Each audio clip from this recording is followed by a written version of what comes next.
وبعزتك استجب لي دعائي وبلغني مناي ولا تقطع من فضلك رجائي واكفني شر الجن والإنس من أعدائي يا سريع الرضا اغفر لمن لا يملك إلا الدعاء فإنك فعال لما تشاء يا من اسمه دواء وذكره شفاء وطاعته غنى ارحم من رأس ماله الرجاء وسلاحه البكاء يا سابغ النعم يا دافع النقام يا نور المستوحشين في الظلام يا عالما لا يعلم صل على محمد وآل محمد وافعل بي ما أنت أهله وصلى الله على رسوله والأئمة الميامين من آله وسلم تسليما كثيرا.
Right, can we start with the salawat, please?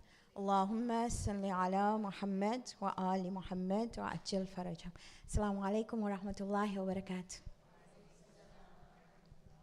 What's the matter? There's not many smiles going on. It's Quran, for God's sakes. Okay, right. You've got introduction to journaling. You've got the color directory, which you should know. The resources are there. If you scan that QR code, you'll get all the resources on there. The audio video is on that screen. You've got the Quran City map. You can order that. You can download it. You can print it. And it's entirely up to you. It tends to help. We'll go over it one day. And now it's frozen. Fatim, your laptop is frozen. Doesn't want to move. Okay, it did. Quran City Gates. Yes? You know about that. You know the neural network is M14. You cannot understand any of the surahs without, if I can say, the tafasir from the Masumin, right? You all know this one. Walzam qalbi hifdha kitabika kama allamtani. You should know it by heart now. Basically, I want to fall in love with this book. That's basically what it says. Right, Surah Al-Fatiha, focus, quickly. Come on, haven't got time.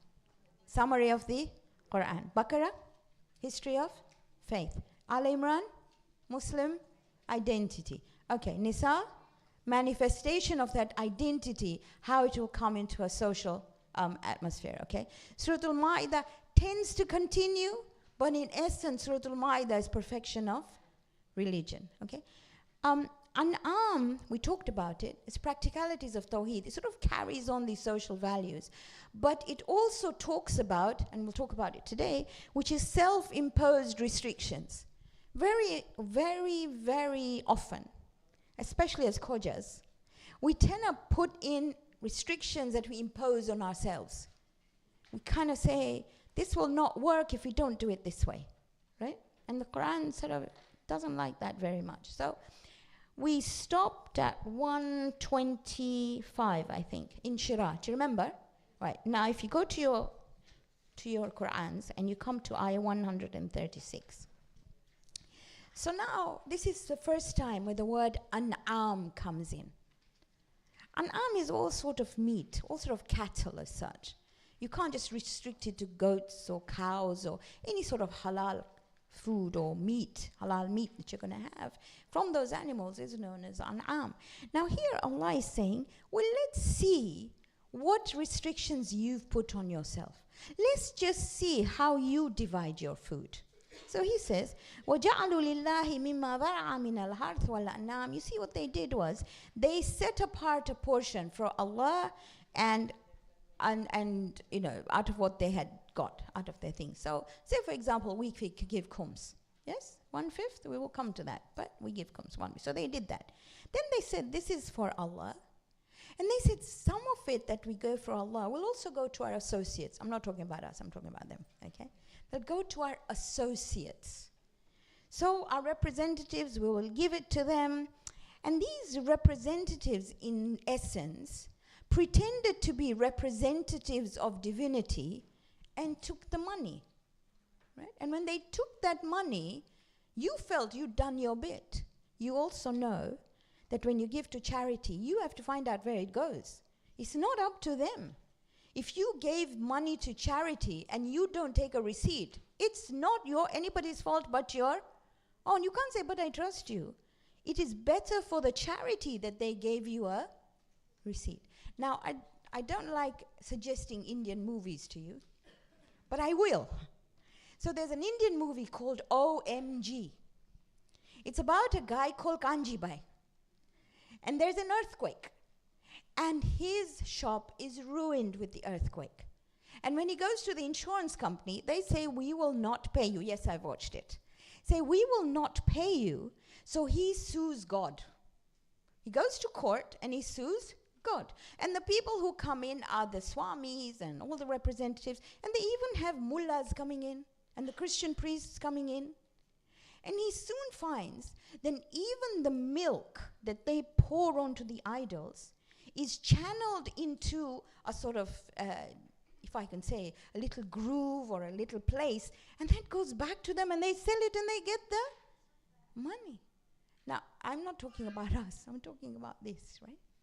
And you've got to be very careful what you do, how you spend your money. You know, it's hard-earned money. When you give it to charity, it's got to reach the people that it's supposed to reach. Are you good? Okay. Well, This is what An'am is about. They put self-imposed restrictions. And you will see later on in the surah, we won't go to it, but as you read the surah, you will find that what they said, well, this is okay for men, and women cannot have this, and children cannot have that. Then they put self-imposed restrictions. I know there was a time when people said that when there was what do you call it? One of these moon things, eclipses, that women who were pregnant could not use scissors and knives because their children would be hurt. Oh, are you serious? This is ayatul la. Sataka read salatul ayat. So they hid themselves in a room. They closed the room in the dark and they sat there until the eclipse was over. Namaz gazate ge mando nahi. But they had to not touch a knife. That was good. They got a day off from the kitchen, okay? I don't know, maybe that's where it came from. Okay, 6145. Let's go there. Now, these are Allah's prohibitions. And in your stickers, somebody said they came here for the stickers. I love it. So the sticker is a cross, divine prohibitions, right? So this is basically talking about meat. And in essence, if you look at 645, it says, you can't eat something that dies of itself. You know that, right? Number 2, you cannot have blood. Number 3, you cannot have pork. And number 4, you cannot have non-halal meat. These are God's prohibitions in what you and I eat. And each of them has a reason. Inshallah, we will go into them at some point. Right, 151. Now, these are the prohibitions we're going to look at. 151 and 152, you've got 2 crosses in your stickers. One you will put on 145, and one you will put in the middle of 151 and 152. And you will find in 151 and 152, there are 9 prohibitions. Please remember the number 9. Okay, 9. So he says, قُلْ تَعَالَوْا. Now remember, ta'alaw in Arabic is come. You will not find that anywhere in the Quran. He says, Qul, and then he tells you what he tells the prophets to tell us. Here he says, Ta'alaw, come. I'll tell you what's important. He says, Utlu ma harrama rabbukum alaykumul. Now what has Allah refused? What does he say? He said, the first thing, what? Allah tushriku bihi shay'a. First thing, do not associate anyone with God. Are you good? No associations with God. He is God, full stop. No comparison. We say, Qul huwallahu ahad, Allahu samad, lam yalid, wa lam yulad, wa lam yakul lahu kufuwan ahad. None like him. Whoever you think is godly, is way above. Okay, so first thing. Next thing, wa bil walidaini ihsan. And it doesn't matter what your parents are like. You have to do ihsan. And you know, they can be pretty difficult. I'm 66. I know how difficult I am. Okay? They can be a pain in the neck. But still, wabil walidaini ihsan. We can go into ihsan a lot. I'm just going to talk about it a little bit because it's important if you've got little ones here. So, Shaheed Mutahari explains it really well, and I'll do it in my language. He says, if you have £1 and your neighbor has none, it is your responsibility. Okay, say you have £2 and your neighbor has none. It is your responsibility to give your neighbor £1. Ihsan is when you give both pounds to your neighbors. So if your parents went through your pockets and took your money, you can't say anything. It is called ihsan. Okay? Quite hard to sort of swallow. But he says, وَبِالْ وَالِدَيْنِ ihsana. Number 2. Number 3, وَلَا تَقْتُلُوا أَوْلَادَكُم مِّنْ إِمْلَاقٍ. You cannot kill your children. You cannot have abortions because you think you can't afford children. People don't go around killing children, but they do have abortions because this is my right. This is my body's right. That I can't have, I won't be able to afford this, whether it's time or whatever it is. You can't do that, okay? نَحْنُ نَرْزُقُكُمْ وَإِيَّاهُمْ. Not only do we provide risk for them, we provide risk for you as well. You good with that? Number 3. Okay, number 4, what does it say? وَلَا تَقْرَبُوا الْفَوَاحِشَ مَا ظَهَرَ مِنْهَا وَمَا بَطَنَ. Do not go near any form of shamelessness, whether it is direct or indirect. You know, when I was little, we had one television, really big, thick television. Do you remember them? Really big ones. None of this thin stuff, okay? This big one. And it had this beautiful cover over it, like a white cover. And the cover used to go up, and we used to watch the television. God forbid, even if somebody was holding hands, my Fui would put the cover down.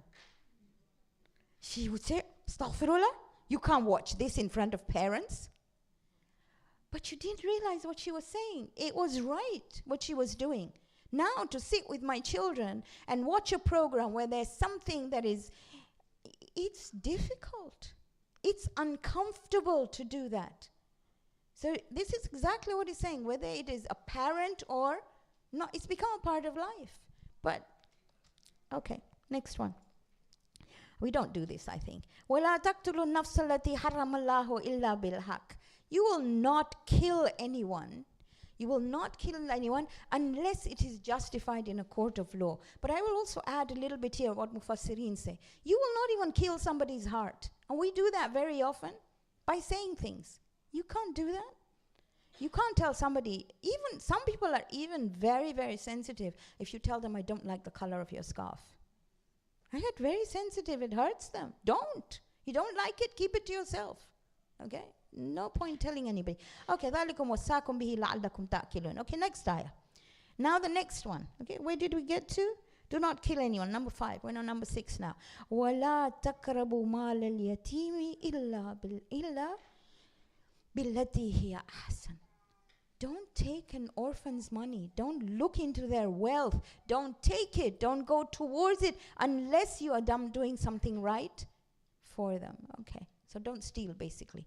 حَتَّى يَبْلُغَ أَشُدَّهُ وَأَوْفُوا الْكَيْلَ وَالْمِيزَانَ بِالْقِسْطِ. And when you give, make sure when you do business dealings, when you deal with somebody, be fair. This is not only talking about weighing stuff in a grocery shop. It's talking about any sort of business dealing that you have. Be fair. Don't say, well, now, because it's supply and demand, and because it's now school holidays, the fares are going to go up. Right? Sorry. Just talking on behalf of airlines. All right? You can't do that. You have to do it the way it is. If the demand is more and the supply is less, doesn't mean you put up your price. Okay. لا يكلف نفسا إلا وسعها. He does not put any difficulty on anybody, basically. Then he says, وَإِذَا قُلْتُمْ فَعْدِلُوا. When you talk with justice. In other words, when you speak, be fair, even if it's to close relations, even if it's to your children. Talk to them well, okay? وَلَوْ كَانَ ذَا قُرْبَى, even if they're near you. وَبِأَحْدِ اللَّهِ أَوْفُوا ذَلِكَمْ. And the last one is, when you make a promise to Allah, fulfill it.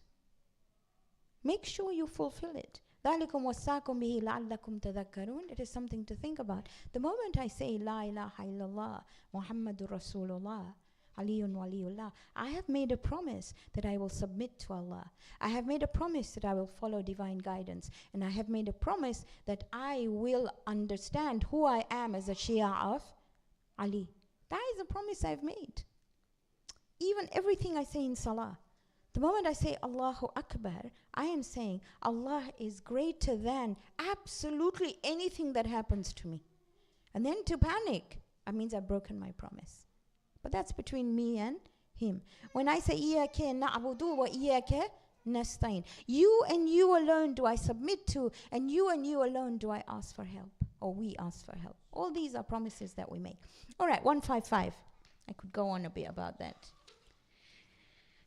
All right, 155. وَهَذَا كِتَابٌ. This book. أَنزَلْنَاهُ.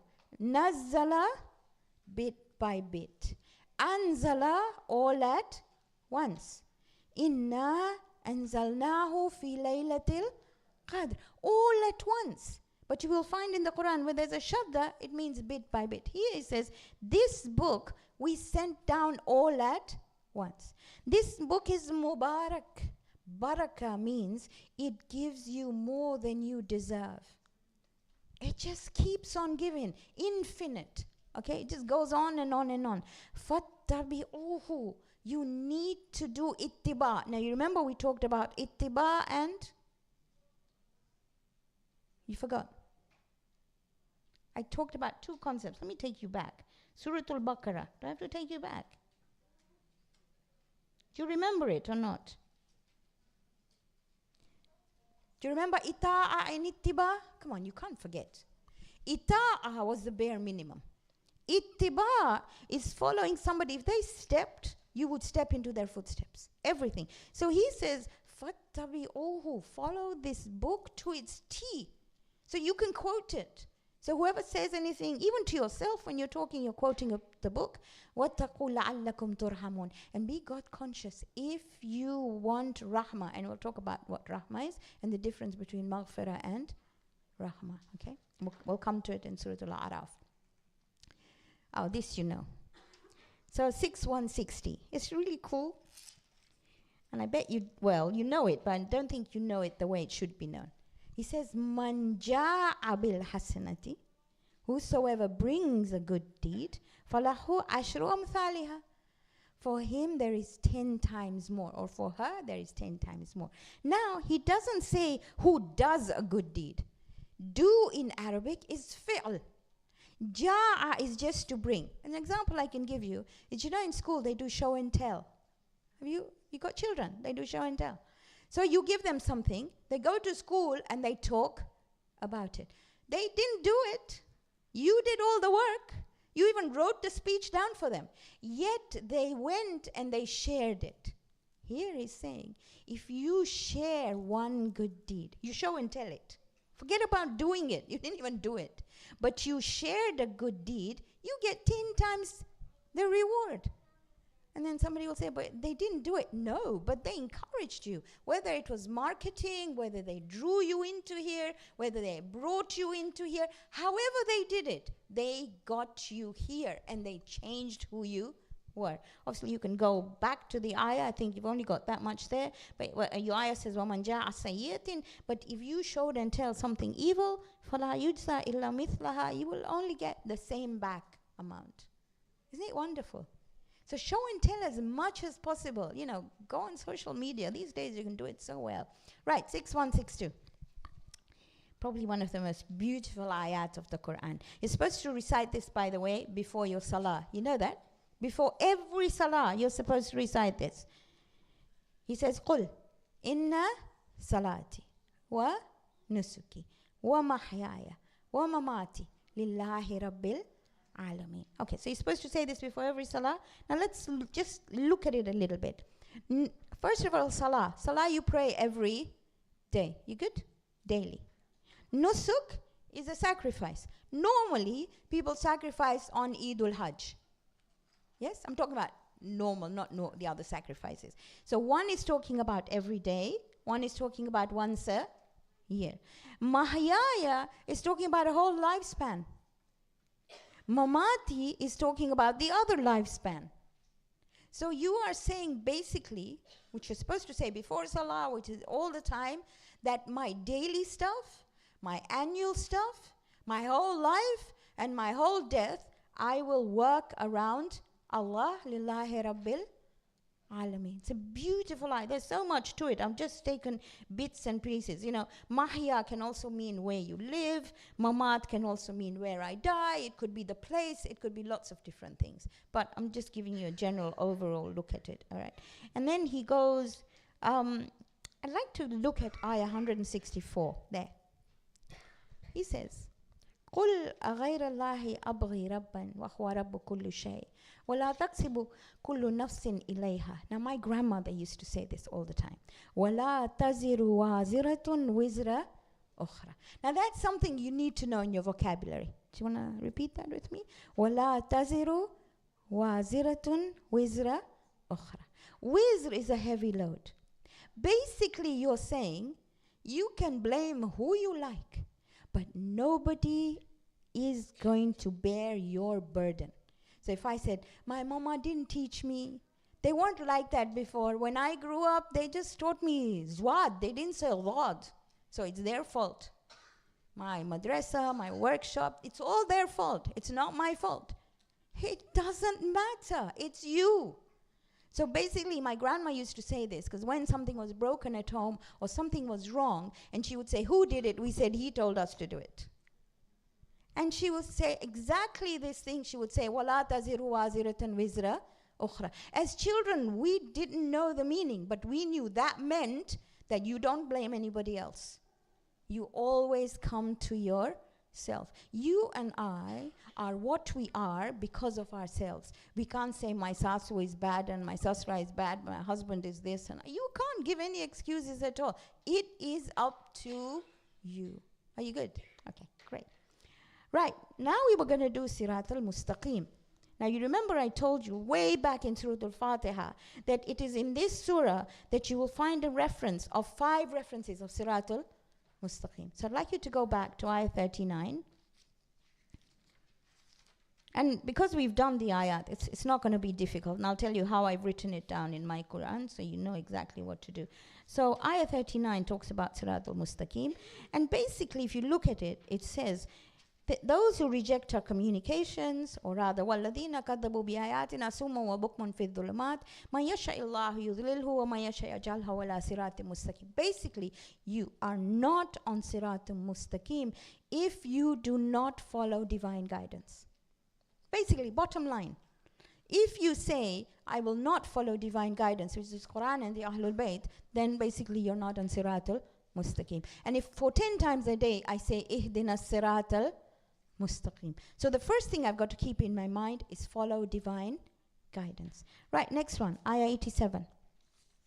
And you can stick those pictures of, you've got stickers with Sirat al-Mustaqim on them, right? I hope, because I had them, so you must have them too. So 87, again self-explanatory, because now it's, if you look at the ayah before, have you got 84, 83, 84, 85, 86? Can you see them? They're the prophets. And basically saying, وَمِنْ آبَائِهِمْ وَذُرِّيَّاتِهِمْ وَإِخْوَانِهِمْ وَاجْتَبَيْنَاهُمْ وَهَدَيْنَاهُمْ إِلَىٰ صِرَاطٍ مُسْتَقِيمٍ. We guided those prophets on Siratul Mustaqim. So my second thing on Siratul Mustaqim, when I say Hidden Siratul Mustaqim, I need to know the stories of the prophets. When they teach them at madrasa or workshop or wherever you go, it's so you and I learn. You know, all the du'as we have are du'as that came from the prophets. Do you know the concept of kintsugi? Okay, I'll tell you. So in Japan, they started there. The history goes that Japanese love their tea. You know that? Have you been to Japan? Inshallah, you will go one day. They've got a wonderful Shia society there. Anyway, so this particular Japanese emperor wanted his tea. The guy brought it in a beautiful teapot and he dropped it. And the teapot broke. But it was his favorite teapot. So the guy put it together with gold. And when he put it together with gold, it was even prettier. You know, a normal bowl costs less than a kintsugi bowl, which has been put together with gold. All the du'as that we are taught by the prophets in the Quran are kintsugi. They put us together and they make our value greater. Any dua you take. Anni maglubun fantasir. You know which dua that is? That is Prophet? No. Prophet Musa? Rabbini lima anzaltu ilayya min khairin fakhir. I just want anything good that you can give me. Musa, the other one. Kalla inna ma'aya rabbi sayahdin. All these du'as. So he's saying here, when I say ihdina sirat al-mustaqim, study the lives of this prophet. If I were to ask you in chronological order, do you know the names of the prophets? Chronological order. No, we'll do that next time, inshallah. Okay, next one, 126. Okay, so we have a bookmark, and we'll make sure we bring it next time, and we'll give it out to you. 126 is basically inshira. You remember we did inshira? Because straight after he says, وَهَذَا صِرَاطُ رَبِّكَ مُسْتَقِيمٌ. Basically, if you've got a big heart, you're on Siratul Mustaqim. If you are a heart that is zayyik, that is really constricted, no Siratul Mustaqim. You can have a big heart, okay? Like I mentioned last week, no choyapanu. Okay, got a really big heart. Share. Right, 153, next one. Again, you're going to stick that. And he says, وَإِنَّ هَذَا صِرَاطِ مُسْتَقِيمًا. And again, you will find this comes before 151 and 152. If you follow the 9 prohibitions, then you are on Sirat al-Mustaqim. Are you good? Right, 161. It's quite easy because we've done it before. All I needed to bring it to you. Now 161, he says, قُلْ إِنَّنِي هَدَانِ رَبِّي إِلَىٰ صِرَاطٍ مُسْتَقِيمٍ. The more show and tell you do about your deeds, you are on Sirat al-Mustaqim. You good? I was told I was too fast. Story of my life. Okay. Have I got some time? Yes. Okay. So we're going to look at Suratul Araf. I'm going to start it off. You've got some stickers there, right? I love Suratul Araf. And I don't think we'll get there, but we need to know where Araf is. You know, the word Arafah comes from the same place. You know what Arafah means? To be able to recognize. You can only recognize something if you are a little bit at a height. If you're in the same place, you can't recognize it. If you have driven like I do, and I'm a bit blind at 66, okay? So if I drive, and I drive in a low car, the lights of the other person come into my eyes, and I can't even see what car it is. If you're a bit higher, you know, in one of those poshy cars, right? Sorry. So these big cars, you can see a bit down, and you're able to recognize those cars. There was a value to them anyway. So Araf is a height. It's up there. And we'll come to it. You'll see, it's so awesome. The stories are just amazing. But right now, we're going to go into the first one, which is 723. Now, I was trying to work out how to put this to you. But I'm going to try really hard, okay? Now, this is the first dua that human beings did. And because it's probably the only dua we'll be able to today before we finish, I'd like to talk to you about it. So you imagine, okay? I'm telling you in my words so you understand. Adam and Hawa. So Adam is created in Jannah. I've got 5 minutes, okay. So Adam is created in Jannah, and Hawa is created. And she says, oh, he looks nice. My words, okay? He looks nice. So she says, come here. He says, you come here. He says, no, that's not happening. You want to come? You come. She likes him, but she calls him. So you know where we stand, right? Okay. So they like each other. He realizes he needs company. Like I said this morning, imagine you and I were told, Kilad kulil Jannah. Quran said, enter Jannah. And there's nobody there. No phone. Nobody you can contact. You're all alone in these beautiful mansions, rivers of honey. I don't know, whatever your Jannah is. That Jannah is there. No Pakistani plays. No television. You have been given Jannah. Maybe a day you'll think, oh, peace and quiet, hush, I can have whatever I want. It's good. But the second day you will crave for Stanmore. Will you not? And you'll say, Ya Allah, even if they're in hell, I want to go there. I can't live on my own. So they both realize the value of companionship. So imagine they're sitting on a balcony. Okay, sorry. I just need to make you imagine. Beautiful sunset. They've got mojitos, halal ones, okay? And they're drinking their mojitos, and they're looking at the sunset, and they're thinking, I just wish this moment wouldn't go. And suddenly this old man comes, and he says, do you like it here? And they say, yeah, we love it. We love it. Now, they were told that they had to catch a flight back home that day. But they got so engrossed in here, and that old man saying that, you want this to last forever? You want permanent residency in Jannah? Just don't take the flight back home. And I said, yeah, that's easy. We want to stay here all our lives. These people were told, don't. Now, the tree is a metaphor. Don't go near that tree. Because they were so happy. That's what they wanted. So they both went near the tree. As soon as they went near the tree, they realized, oh my goodness. Just like I thought, now I need to go home. I'm tired of holidays. Do you get tired of holidays? I don't know, I do. Okay. So you go to the airport, and they say your flight's gone, and there's not another flight for another month. And you go, oh my God. And that's exactly what they did. Oh my God.